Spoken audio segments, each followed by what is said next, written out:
सर्वेभ्यः नमो नमः। जय श्री राम। सज्जनों, आज हम बृहस्पति ग्रह की चर्चा करेंगे।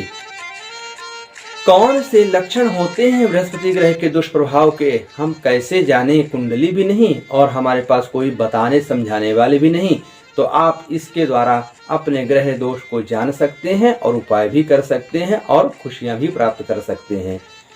अगर आपका आकस्मिक आपसे गुरुजन मतलब जो हमसे उम्र में बड़े हैं, चाहे वो महिला हो चाहे पुरुष हो, किसी भी जाति वर्ग के हों, उम्र में बड़े हैं, वो हमारे गुरुजन हो गए।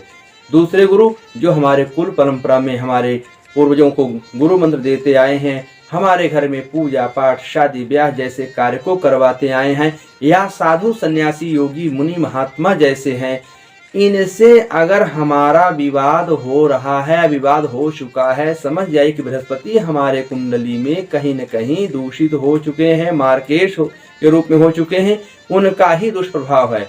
हमारे जो पुत्र हैं, बुद्ध में पुत्री का चर्चा हमने की थी, इसमें जो हमारे पुत्र हैं और पुत्र के साथ साथ पिता, बाबा, नाना और रिश्ते में अन्य जो हमारे नाना, हमें हो सकता है हमारे नाना कई भाई हों, हमारे बब्बा यानी दादाजी भी कई भाई हों, पिताजी हमारे कई भाई हों, इसलिए ये सभी रिश्ते नातों से अगर हमारा विवाद हो रहा है, इनसे हमारे संबंध खराब हो रहे हैं, या इनका स्वास्थ्य खराब हो रहा है, या इनका स्वभाव खराब हो रहा है, ये हमारे प्रति उदासीन हो रहे हैं, लापरवाह हो रहे हैं, समझ जाइए कि हमारे बृहस्पति ग्रह हमसे बिगड़ चुके हैं।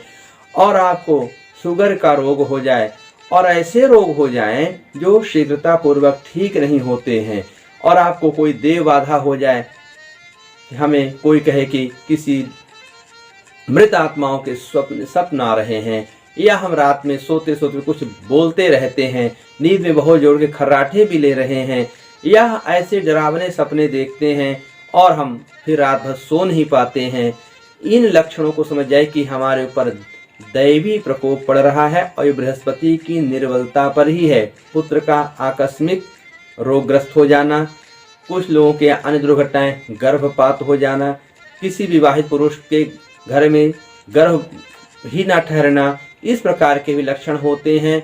और साथ में आप बार बार कोई व्यापार या नौकरी के लिए प्रयास करते हैं, लेकिन उसमें आपको केवल निराशा ही हाथ लगती है, और आपका पारिवारिक जीवन लगातार अवनति की ओर जा रहा है, कलंक लग जाते हैं, झूठे अफवाहें आपके बारे में कही जाती हैं, जहां देखो वहां आपको मजाक के रूप में देख करके आपका उपहास किया जाता है, मजाक उड़ाए जाते हैं।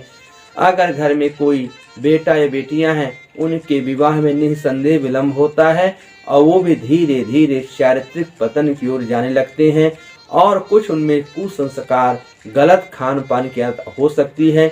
ये प्रकार के लक्षण अगर आपको दिख गए तो समझ जाइए कि आपके ऊपर बृहस्पति का प्रकोप चल रहा है। और पीली वस्तुओं की हानि, चना, हल्दी, पपीता, अमरूद, सोना, चांदी और कपड़े, इनमें अगर आपको लगातार समस्याएं दिख रही हैं, सोना गुम रहा है, आभूषण जल्दी टूट रहे हैं, जल्दी खराब हो रहे हैं, हमको भूल जाता है कहाँ रख दिए हैं, पढ़ते समय हमको भूलता है, परीक्षा समय भूलता है, ये भी बृहस्पति के ही लक्षण हैं।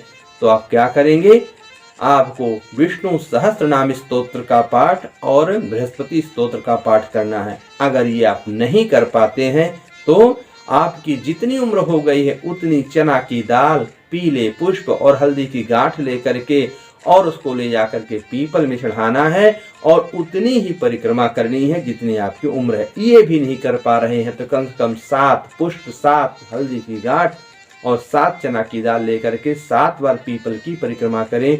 ओम नमो भगवते वासुदेवाय इस मंत्र का जाप करें, और साथ में ओम ब्रीम बृहस्पतये नमः इसका जाप करें। इसमें भी आप अगर असमर्थ हैं तो आप हल्दी को घिस करके माथे पर और अपने नाभि पर तिलक लगाएं, हो सके तो थोड़ी सी केसर होंठ में लगा करके अपनी शिखा में लगाएं। ये करके आप, अगर आप जनेऊ धारण करते हैं, ब्राह्मण हैं, तो आप जनेऊ धारण करें, इससे भी आपको बृहस्पति ग्रह कृपा प्राप्त होगी। शिखा धारण करें, इससे भी आपको बृहस्पति कृपा प्राप्त होगी। अन्य पूजा पाठ तो हैं ही। गुरुवार के दिन किसी प्रकार का दान ना लें, तो इससे भी आप बचे रहेंगे।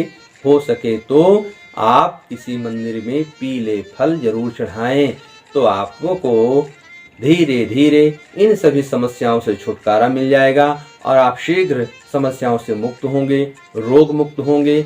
और हमने जैसे कहा कि शुगर रोग बहुत ही घातक हो जाता है, ऐसी स्थिति में आपको गिलोय लेकर के और दूध में डुबो करके महामृत्युंजय मंत्र से 108 आहुति आप गुरुवार के दिन करते हैं तो आपको शीघ्र लाभ होगा। और पीपल के नीचे पीली सरसों से आप हवन करेंगे, उससे भी आपको उस रोग में लाभ मिलेगा।